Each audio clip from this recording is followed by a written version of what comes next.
सितंबर 2019 में भारत ने e cigarette पर बैन लगा दिया था। इसका कारण ये दिया गया था कि ये युवाओं में स्मोकिंग के कल्चर को बढ़ावा दे रहा है। सरकार का मानना था कि इसकी मार्केटिंग सिगरेट की आदत छुड़ाने वाले प्रोडक्ट के रूप में की गई है, जबकि इसके हजारों फ्लेवर किसी सिगरेट के आदी शख्स की सिगरेट की लत छुड़ाने की बजाय सिगरेट ना पीने वालों को ई सिगरेट पीने के लिए ज्यादा प्रेरित करते हैं। भारत के साथ ही हांगकांग ने भी ये बैन लगाया, लेकिन इसी साल उसने ये बैन वापस ले लिया है। क्या भारत भी ये बैन वापस लेगा? इससे पहले जान लेते हैं कि ई सिगरेट आखिर होती क्या है। ई सिगरेट को बहुत से नामों से जाना जाता है, जैसे इलेक्ट्रॉनिक निकोटीन डिलीवरी सिस्टम, जिसे ENDS एंड्स भी कहते हैं, या alternative nicotine delivery system ANDS, electronic हुक्का, vape pens, vaporisers, vapes and tank systems. इसके अंदर ई लिक्विड भरा जाता है जो प्रोपिलीन ग्लाइकॉल या फिर वेजिटेबल ग्लिसरीन का बना होता है। साथ ही इसमें फ्लेवर भी मिला होता है। इस लिक्विड को गर्म करने के लिए एक बैटरी लगी होती है।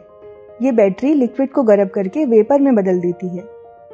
आमतौर पर ई सिगरेट के लिक्विड में निकोटीन नहीं होता था, लेकिन बाद में निकोटीन वाली ई सिगरेट आने लगी, जिस वजह से FDA यानी कि फूड एंड ड्रग एडमिनिस्ट्रेशन ने इसे टोबैको प्रोडक्ट्स की कैटेगरी में क्लासिफाई किया।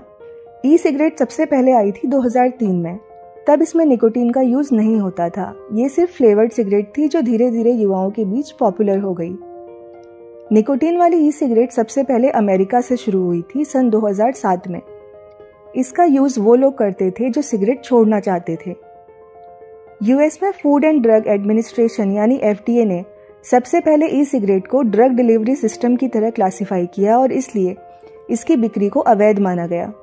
बाद में एक कोर्ट केस के बाद इसे तंबाकू उत्पादों के रूप में फिर से क्लासिफाई किया गया और तंबाकू उत्पादों की ही तरह इसके प्रचार विज्ञापनों पर भी भारी प्रतिबंध लगाए गए।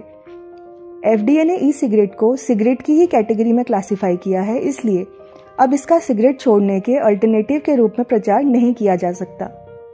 अब सवाल ये उठता है कि क्या ई सिगरेट सिगरेट से सेफ है? हेल्थ रिस्क की बात करें तो स्मोकिंग और वेपिंग दोनों ही हेल्थ के लिए नुकसानदायक हैं। बहस इस बात की है कि खतरा किस में कम है। अगर हम सिगरेट की तुलना ई सिगरेट से करें तो इसके लिक्विड में एक बेस होता है जिसमें निकोटीन घुला होता है। वहीं दूसरी तरफ सिगरेट में निकोटीन के साथ साथ 7000 दूसरे केमिकल्स भी होते हैं, जैसे आर्सेनिक, बेंजीन, अमोनिया, लेड आदि, जो कि स्वास्थ्य के लिए बहुत हानिकारक होते हैं। और इनमें से 70 केमिकल ऐसे हैं जो कार्सिनोजेनिक हैं, यानी जिनसे कैंसर होता है। हर साल दुनिया भर में तंबाकू के सेवन से 8 मिलियन लोग मारे जाते हैं, जिसमें 1.5 मिलियन भारत के हैं। लंग कैंसर से मरने वालों में 90% लोग स्मोकर्स ही होते हैं। इसके अलावा धूम्रपान का संबंध दिल के रोगों और हार्ट अटैक से भी है। वहीं दूसरी ओर ई सिगरेट के वेपर को भी हानिकारक माना जाता है, लेकिन सिगरेट की तुलना में काफी कम। हालांकि अभी ई सिगरेट के हेल्थ इफेक्ट्स पर रिसर्च चल ही रही है और आगे चलकर ये मत बदल भी सकता है।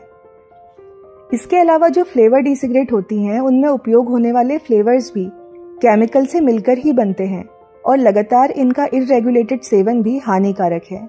ये फेफड़ों को नुकसान पहुंचाते हैं और रेस्पिरेटरी सिस्टम को भी डैमेज कर सकते हैं। भारत सरकार का इन्हें बैन करना क्या सही फैसला है? अमेरिका में इसके प्रचलन के बाद कोई भी रेगुलेशन ना होने के कारण युवा इसके लिक्विड में निकोटीन की जगह वीट को ऑयल में डिसॉल्व करके पीने लगे, जिससे कुछ मौतें भी हुई। वहीं दूसरी ओर यूरोपीय देशों ने ई सिगरेट को निकोटीन के अच्छे ऑल्टरनेटिव के रूप में देखा और इसके अवैध उपयोग पर रोक लगाई। यूके ने निकोटीन के उपयोग पर एक लिमिट लगाई जो थी 20 मिलीग्राम पर मिलीलीटर, जबकि यूएस में ऐसी कोई भी लिमिट सेट नहीं की गई थी। इससे हुआ ये कि ई सिगरेट बनाने वाली कंपनियां बहुत ज्यादा मात्रा में निकोटीन डालने लगी, जिससे युवाओं में निकोटीन एडिक्शन ज्यादा बढ़ गया। इसके साथ ही यूके ने ई सिगरेट के लिक्विड में फ्लेवर के अलावा और किसी भी तरह के सब्सटेंसेस डालने पर भी रोक लगाई, जैसे कि कैफीन। यूके में इन उत्पादों के विज्ञापनों पर भी प्रतिबंध नहीं है और यहाँ इसे सिगरेट छोड़ने के एक कारगर तरीके के रूप में प्रचारित किया जाता है। यूके के इस अप्रोच ने अच्छे परिणाम दिए, जिससे वहां इसके आने के बाद वयस्कों और युवाओं में धूम्रपान की दर में भारी गिरावट आई है और ये सिगरेट छोड़ने का एक लोकप्रिय साधन बन गया है। साथ ही अमेरिका के विपरीत ब्रिटेन में कम आयु में वेपिंग का उपयोग लगभग ना के बराबर है। भारत में सिगरेट से हर साल लाखों जानें जाती हैं, लेकिन इन पर कोई बैन नहीं है और युवाओं में इनकी बिक्री को रोकने के लिए किसी भी तरह का कोई कारगर रेगुलेशन भी नहीं है। भारत भी यूके की तरह ई सिगरेट के उपयोग पर रेगुलेशन लगाकर इसके बैन को वापस ले सकता है, क्योंकि दुनिया भर में सिगरेट छोड़ने का ये एक अच्छा विकल्प साबित हो रहा है।